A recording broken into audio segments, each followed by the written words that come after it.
Hơn 500 triệu là con số mà trước đây người ta sẽ khó có thể nghĩ về một chiếc sedan hạng B, còn bây giờ hơn 500 triệu sẽ là một chiếc crossover gầm cao hạng B.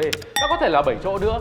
Kia Sonet, chiếc xe có thể có 7 chỗ, giá sẽ rẻ và được coi là đàn em của Seltos sẽ là chủ đề chính của video Spotlight lần này. Với hơn 25.000 xe được đặt ở Ấn Độ chỉ sau một vài ngày ra mắt, chiếc xe này chắc chắn có điểm gì đó thú vị. Và chúng ta sẽ dành khoảng 10 phút tiếp theo để nói về 4 điểm mà các bạn sẽ cần biết về Kia Sonet.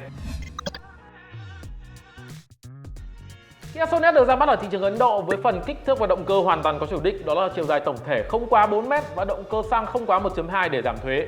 Với kích thước tổng thể nhỏ hơn chiếc Seltos khá nhiều thì tôi sẽ coi đây là một chiếc crossover B trừ. Chưa kể tới việc so sánh với một số chiếc crossover hiếm hoi ở trên thị trường được coi là hạng A, ví dụ như chiếc Suzuki Ignis, thì trục cơ sở của chiếc Kia Sonet cũng lớn hơn rất nhiều. Và bởi thế thì tôi càng chắc chắn hơn về quan điểm là chiếc Kia Sonet sẽ được coi là một chiếc crossover B trừ. Với một phần kích thước nhỏ như vậy thì Kia Sonet lại có cả phiên bản 7 chỗ nữa, và nếu các bạn thực sự kỳ vọng có thể dùng 7 người ở trên chiếc xe này thì đừng bao giờ xem review về hàng ghế thứ 3 của chiếc Kia Sonet 2021. Tất nhiên là với định vị thấp hơn thì giá của Kia Sonet rẻ hơn Kia Seltos rất nhiều. Ở Ấn Độ thì mức giá khởi động cho chiếc Kia Sonet là từ 9.100 đô la và mức giá cao nhất là 16.400 đô la, trong khi đó chiếc Kia Seltos là 13.400 cho tới 22.400. Như vậy nói về một bài toán tổng thể thì chiếc Kia Sonet đang rẻ hơn Seltos khoảng 26 đến 32% giá. Và quy đổi ngang ra thì đâu đó chúng ta có thể kỳ vọng rằng chiếc xe này bắt đầu ở Việt Nam khoảng 450 triệu.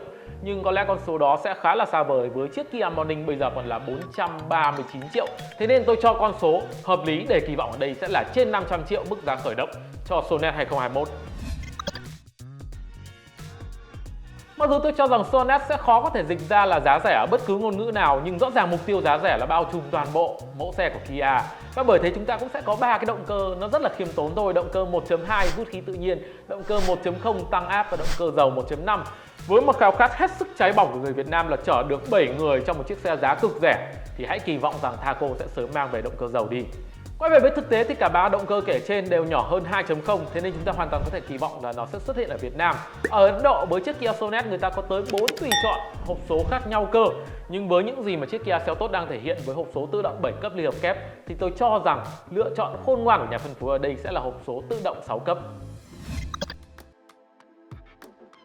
Bước vào trang web của Kia Ấn Độ, hãy mạnh dạn lựa chọn chiếc Kia Sonet bản cao cấp nhất mức giá 16.400 đô la và các bạn sẽ thấy có rất nhiều trang bị cao cấp đắt tiền ở đây. 7 loa bầu, 6 túi khí, màn hình giải trí 10,25 inch, đồng hồ tốc độ điện tử 4,2 inch và có cả thông gió ghế nữa.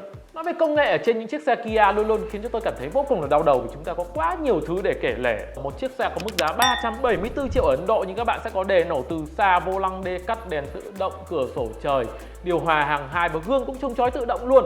Bằng này trang bị có lẽ chúng ta phải nghĩ về một chiếc xe 734 triệu chứ không phải 374 triệu.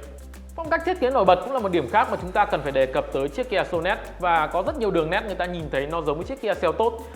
Với một chiếc xe giá rẻ hướng tới những người mua xe lần đầu, đa phần là những người trẻ tuổi, thì phong cách nổi bật bắt mắt chắc chắn là hướng đi đúng rồi. Rất nhiều anh em nói với tôi rằng có thể đâu đó nó sẽ bị nhàm chán trong tương lai, nhưng ở quan điểm của thực dụng thì mức xe giá rẻ mà có thiết kế đẹp là điểm mà chúng ta phải ghi nhận rồi. Một điểm nho nhỏ khác mà các bạn cũng sẽ muốn nhớ về chiếc Kia Sonet đó là phong cách thiết kế đèn hậu rất giống với chiếc VinFast Lux SA và Beijing X7.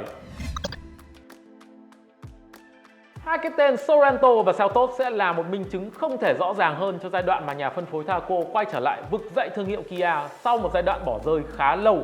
Mang nhiều mẫu xe vừa mới được cập nhật ở thị trường quốc tế và về Việt Nam, đó là cách rất đơn giản để người ta nhắc tới thương hiệu Kia nhiều hơn.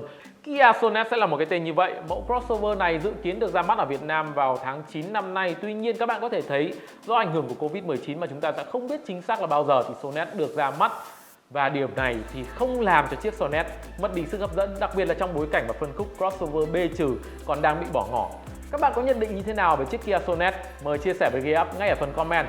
Và 10 giây cuối cùng của video này là dành cho một phần quảng cáo nho nhỏ. Chúng tôi cũng đã có những nội dung vừa đủ nhanh và vẫn thú vị xuất hiện ở trên mạng xã hội TikTok với hai địa chỉ mà anh em đang nhìn thấy trên màn hình. Đừng quên ghé thăm GearUp thường xuyên cả hai địa chỉ này nữa. Hẹn gặp lại các bạn ở một video tiếp theo.